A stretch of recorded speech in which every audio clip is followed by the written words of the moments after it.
So this is the second part of an exploration or reflection into pain, grief, loss. In the first video I talked about how so much of the time we're desperate to avoid feeling those things. We go to great lengths to do so, but we inadvertently cause ourselves more hardship in the long run by doing just that. In this video I wanted to talk more about the blessing of pain, the value of pain, and the things which come from it, which allow us to meet life with that degree of awareness or sacredness, knowing that all things are temporary. And it's strange, and I'm not entirely sure how to articulate this, so you'll have to forgive me if this isn't entirely clear. But I've lived a life where I've either chosen or been, let's say, forced. It's probably not the right word, but it seems like I've had no choice but to let go of things and people in my life. Things and people that I loved very much. And in the moment, I've had to endure the hardship or the pain of that separation. Because I, like many others, has lived under the idea that it's things and people that make you happy. It's receiving the love of another where the value is in life. It's not what you give, it's what you get. So I've had this life of chasing, holding, grasping, clinging. And in every turn, it seems I've been forced to let go. To let go, and then I grab something else, and then I have to let go of that, and then I grab something else, and I have to let go of that, and I'm not seeing it as forcing now. It's more of a choice that at some level my soul has made, or my heart has made, to bring me more into alignment with the greater truth of who I am, and be less attached to things. As hard as that is in the moment.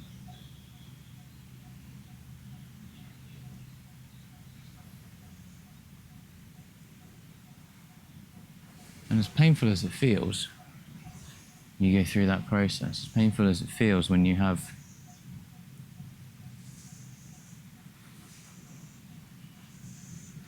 a large void, it feels in your heart.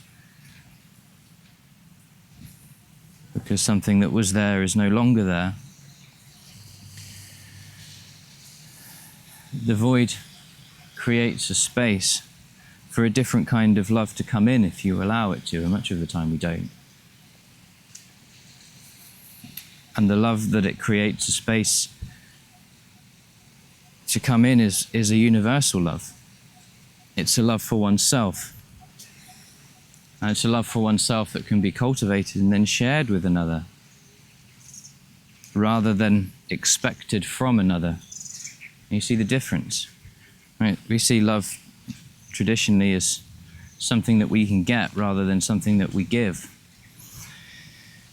And every time I found myself meeting someone or something with love, and then that thing disappears, there is a pain which feels to me in equal measure to the love I have felt. But every time it's opened up this access inside of me to feel that love for myself. When I'm not distracting myself, or when I'm not running away from it, and don't get me wrong, I've done that many times. I still do that from time to time as well.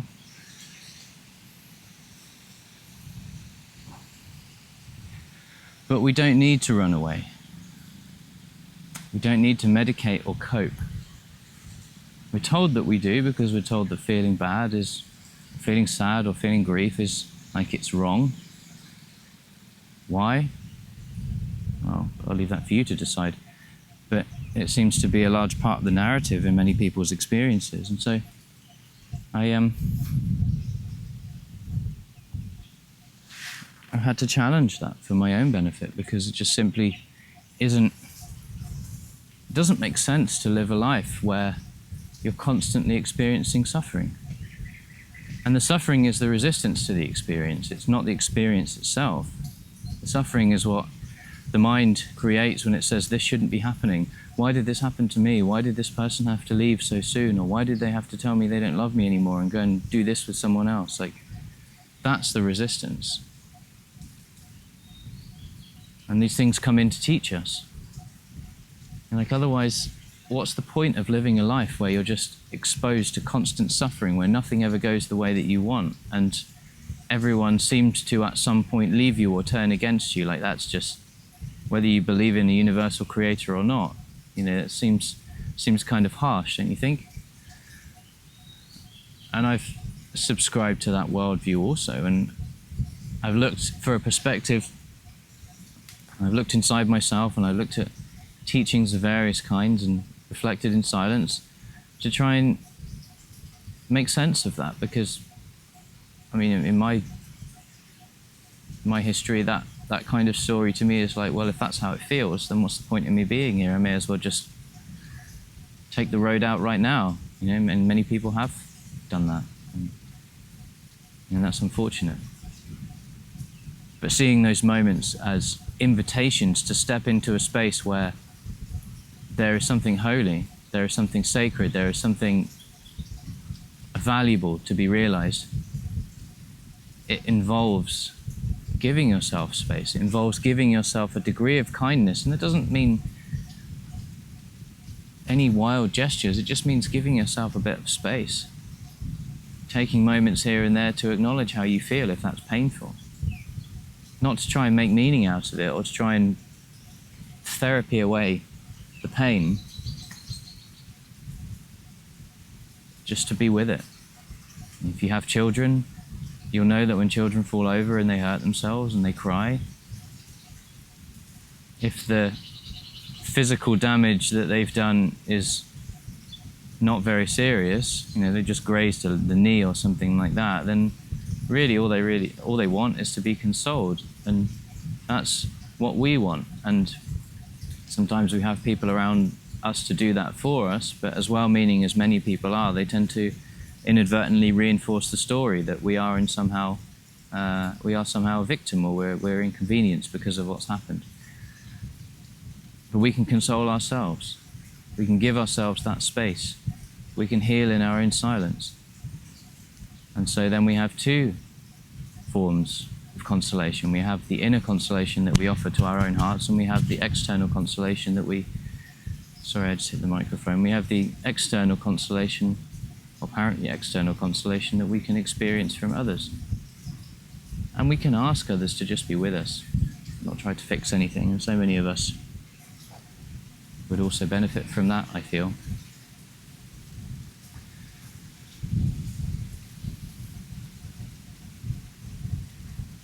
And right now, I don't know what precisely the lesson is, precisely what the insight may be for the situation I find myself in, but that's not the point. The point is, I know that whatever happens, I will come out the other side of it a stronger individual. I will come out the other side of it with more compassion and understanding for those who are going through the same process, as is already beginning to emerge. So even if you take very little away from the words I'm speaking, just feel into the space and notice what arises in that space in you. If it's discomfort or pain or grief, be with it. If it's calm and peace and joy, be with that too. And if it's a mixture of both, then well, both have their place.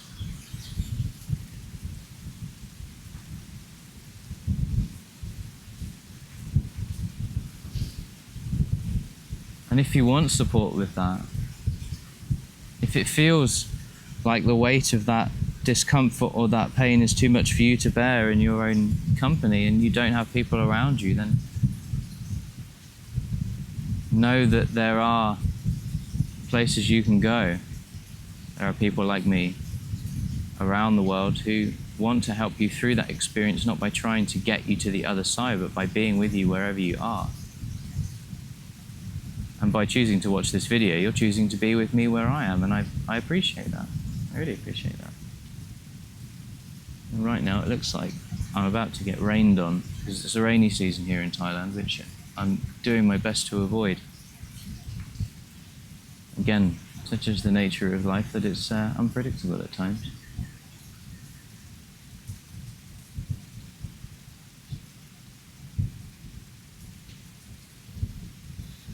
As always, I appreciate you watching. I appreciate you giving yourself space to reflect and to, I hope, find some perspective in what's unfolding for you. And if you do, and if there's value in that, then do let me know. And every like, every comment, every interaction I get through this channel or through my emails or otherwise, it encourages me to keep doing this.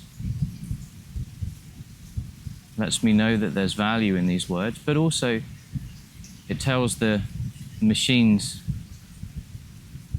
that stand between us, the algorithms and all of that, that someone out there does find value in these words. And what it tends to do when those interactions arise is starts to share with more people who can find value in those words. And I think the more access we have to alternative, healthy perspectives and space, then the better it is for all of us. And I appreciate there may be many people out there who don't have an interest in that, and that's okay.